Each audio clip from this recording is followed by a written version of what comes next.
Merci d'être là ce matin pour un sujet qui ébranle à peu près tout le Québec, puis qui n'est pas facile non plus à aborder, mais qui oblige à une action. Et là, je parlerai notamment de tout le dossier de l'aide médicale à mourir et notamment de la maladie d'Alzheimer. On est ici ce matin parce que, et content que vous y soyez, content d'être en compagnie de mon collègue François Bonnardel, qui va aussi vous adresser la parole comme député, mais comme être humain, comme fils, dans son histoire bien précise. Et à travers ce qui se passe, puis ce qui ébranle le Québec actuellement, bien, c'est ces notions-là très humaines qui sont importantes. Et là, je pense à ceux et celles qui nous écoutent et nous regardent. Je pense à des fils, à des filles, à des conjoints. Et ce qui se passe actuellement, je pense, nous permet de tendre la main et de demander à tous nos collègues, dans une volonté non partisane, de pousser la réflexion, de continuer à avancer, de discuter, de réfléchir sur tout ce dossier, jusqu'où peut-on aller dans l'aide médicale à mourir et notamment la maladie d'Alzheimer, sachant pertinemment que la population est vieillissante, sachant que les cas sont de plus en plus nombreux. Alors simplement se donner la chance, dans le plus grand des respects, d'aborder ce thème-là et peut-être d'avancer davantage et d'éviter des souffrances et peut-être de trouver des solutions. Il n'y en a pas là maintenant, mais il y a une réflexion qui est nécessaire et je pense que le Québec est prêt à faire cette réflexion-là avec je tends la main à tous ceux et celles qui veulent maintenant que l'on puisse avancer à ce chapitre-là et à travers ces témoignages-là, bien, celui de mon collègue qui parlera comme fils également. Oui, merci d'être là. Pour ceux qui ne savent pas, ma mère est atteinte de la maladie d'Alzheimer depuis trop longtemps déjà, depuis une quinzaine d'années. Je l'ai vu dépérir, je l'ai vu ne plus me reconnaître, ne plus sourire, ne plus parler, ne plus apprécier la vie, être prisonnière de son corps. Et dans ce contexte, moi aussi, dans les 3 dernières années, j'ai souhaité que le bon Dieu puisse venir la chercher.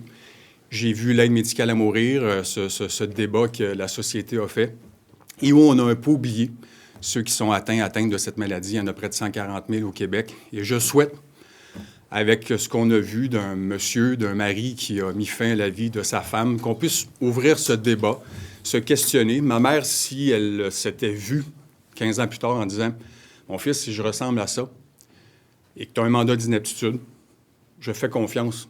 Je te fais confiance, je fais confiance à la famille, je fais confiance aux médecins pour dire je suis peut-être un fardeau pour la société et je te laisse prendre une décision qui pourrait mettre fin à ma vie. » Alors, je pense personnellement aujourd'hui que la société est prête à avoir ce débat. On est prêt comme élus à avoir ce débat. Les familles, j'imagine, sont prêtes à avoir ce débat parce que ça touche énormément de gens. Nous sommes la 2e nation au monde la plus vieillissante après le Japon. Alors, je pense qu'aujourd'hui, François et moi, ce que nous faisons, c'est d'apporter bien humblement, pas des pistes de solutions, mais que les partis politiques peuvent se pencher, que la société puisse se pencher sur la maladie d'Alzheimer et qu'on puisse peut-être amener aussi donc les familles à avoir moins de souffrance quand on voit un des proches, un parent, un grand-parent être atteint de cette maladie. Voilà. Vous, M. Bonnardel, votre position, est-ce que c'est de dire qu'une personne qui a toute sa tête, toute sa conscience et qui donne un mandat d'inaptitude, si je suis inapte, si je suis des membres, je veux que mes proches puissent dire de mettre fin à mes jours. Vous proposez ça? Mme Richer, le débat mérite d'être ouvert.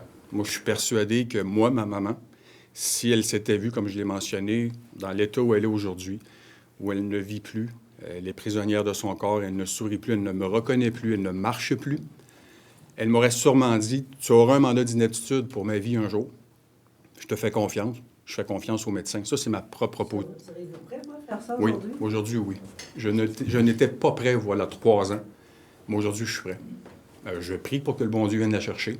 Elle a sûrement encore d'autres choses à faire sur cette terre, malgré qu'elle soit prisonnière de son corps. Mais oui, aujourd'hui, je serai prêt.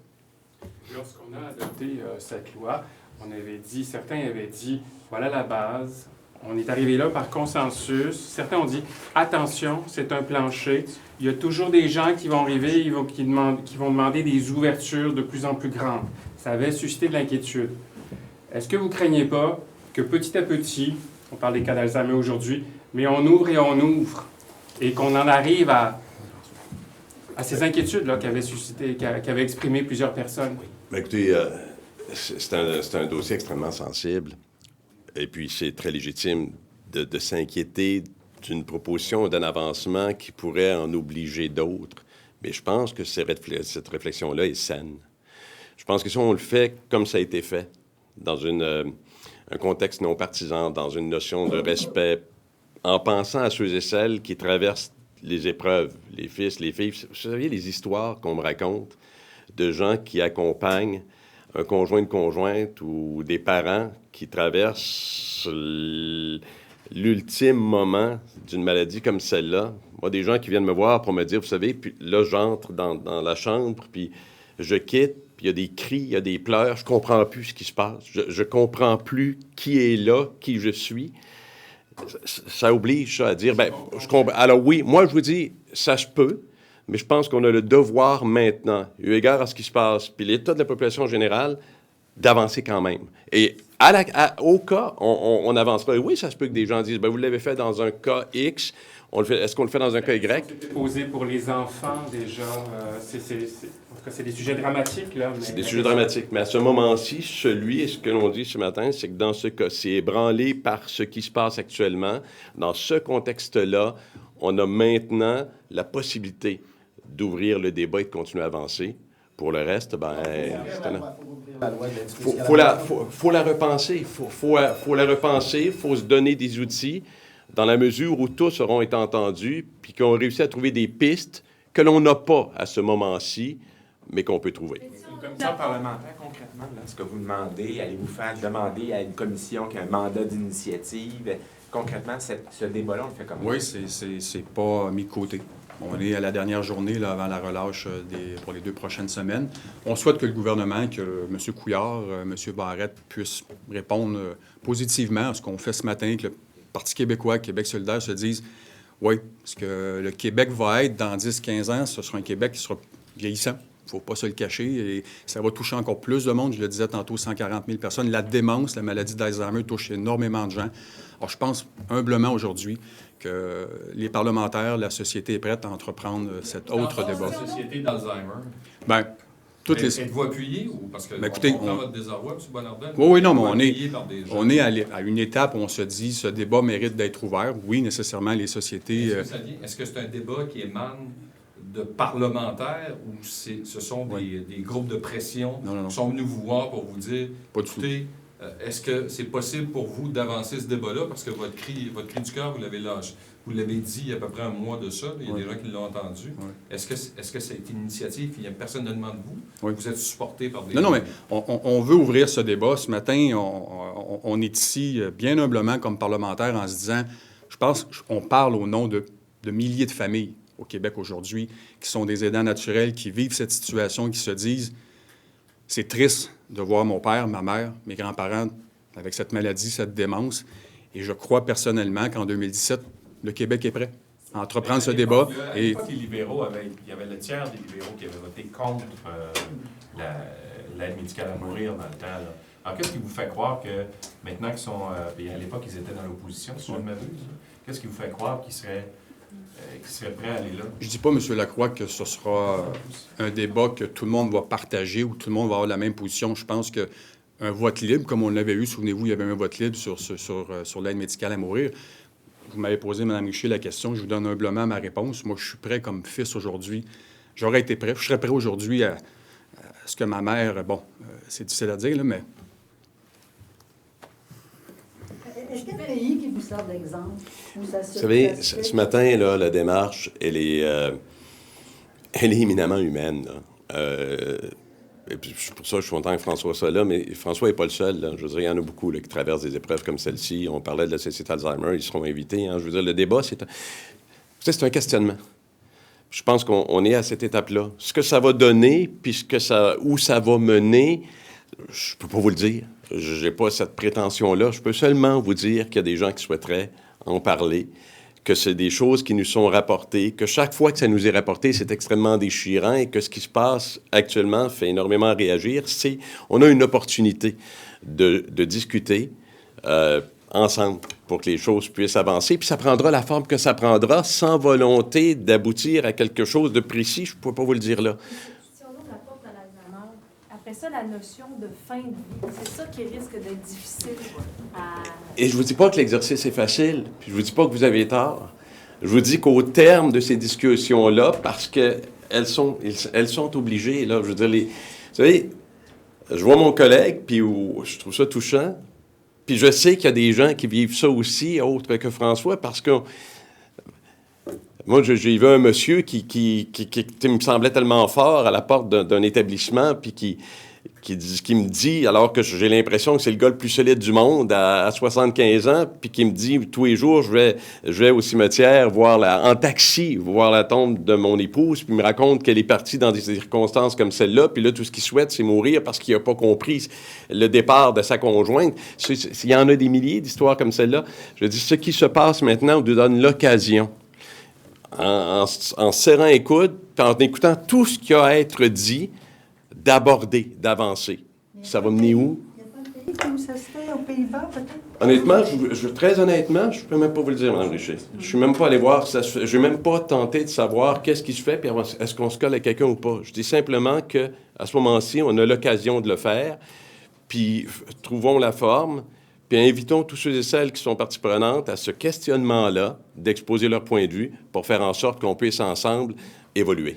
Merci à tous. Moi, je voudrais juste poser sur un autre sujet, M. Oui, Paris, je vous entends là-dessus. M. Lisée, hier, à l'émission Carte sur table, a dit qu'il voulait un affrontement avec les médecins, qu'il trouve que, entre autres, revoir le paiement à l'acte, il trouve que les médecins sont trop payés. Vous pensez quoi de tout ça? Alors, je vous dirais très simplement, bon, les positions de M. Lisée sont les positions de M. Lisée. Quant au mode de rémunération de M. Laforêt, on l'a répété à maintes reprises. Nous souhaitons et nous avons répété à maintes reprises le monde souhaitait revoir le mode de rémunération et équilibrer cette prise en charge et l'acte pour faire en sorte qu'on puisse modifier les choses. Je pense que c'est une position qu'on a depuis longtemps. Moi, les notions d'affrontement, le thème de s'affronter, je suis davantage un homme de collaboration. Vous parlez de moment de vérité, là. Mais vous, le paiement à l'acte, vous le remettez en question aussi. Oh, non, la modification du mode de rémunération et tout le courage que ça demande est une notion exprimée, puis une volonté exprimée par la Coalition Avenir Québec depuis longtemps. On doit revoir le mode de rémunération, revoir et équilibrer la prise en charge versus l'acte, ce qui serait, à notre avis, profitable pour l'ensemble des Québécois. Les 2 syndicats de médecins sont trop forts, selon vous? Ont trop d'influence sur le gouvernement. Évidemment, le gouvernement est en position parce que les médecins menacent d'aller travailler ailleurs. Est-ce que ça met le gouvernement en position de faiblesse, compte tenu de l'importance qu'ils ont dans une population vieillissante? Ouais, je vous dirais que, écoutez, ça dépend de quel côté on se place, mais je veux dire, moi, je considère qu'à travers les fédérations médicales, il y a aussi des ouvertures au changement, dépendant de la façon dont elles s'expriment, dépendant de la façon dont on les écoute. Mais manifestement, je pense que dans ma lorgnette à moi, dans ma vision à moi et dans mes yeux à moi, au-delà de quelque fédération que ce soit, ma priorité numéro 1 sera toujours le patient. Et puis à travers ce patient-là, il y a des organisations, mais l'objectif est de faire en sorte que le patient ait ce dont il a besoin. Traitement, accessibilité, disponibilité. Sur le 3e lien, à la lumière des chiffres qui sont sortis ce matin, qu'est-ce que vous en pensez? Écoutez, vous le savez, d'abord, je suis très content qu'on parle d'un bureau de projet, puis que le bureau de projet soit maintenant, que le gouvernement ait signifié son intention de le mettre en œuvre. Je pense, et je le dis, là, je le répète, le budget arrive, il faut que ça soit inscrit. Là. Alors, il faut que ça soit très concret, que ça soit inscrit dans le budget. Les chiffres qui sortent ce matin nous parlent de l'Ouest, bien sûr, sans commencer à refaire toute la notion des chiffres. Oui, mais c'est un peu évident. Actuellement, les liens sont à l'Ouest. Alors, où voulez-vous aller, sinon qu'à l'Ouest, dans le bouchon que l'on connaît déjà et qui est récurrent depuis de nombreuses années? Moi, nous sommes favorables au déploiement à l'Est. Nous sommes favorables, mais le bureau de projet sera en mesure, et c'est ça l'exercice, c'est de faire en sorte qu'on puisse nous proposer toutes les alternatives à tout niveau possible. Mais je pense que c'est un projet, là, on a devant nous un projet de prospérité, un projet nécessaire qui sert tant la Rive-Nord que la Rive-Sud, mais l'Est du Québec également. Alors, je continue à penser que le positionnement à l'Est est le positionnement le plus favorable. Quant aux chiffres, je pense l'évidence même oblige les résultats qu'on a là. On n'a pas d'autre moyen de faire. Merci.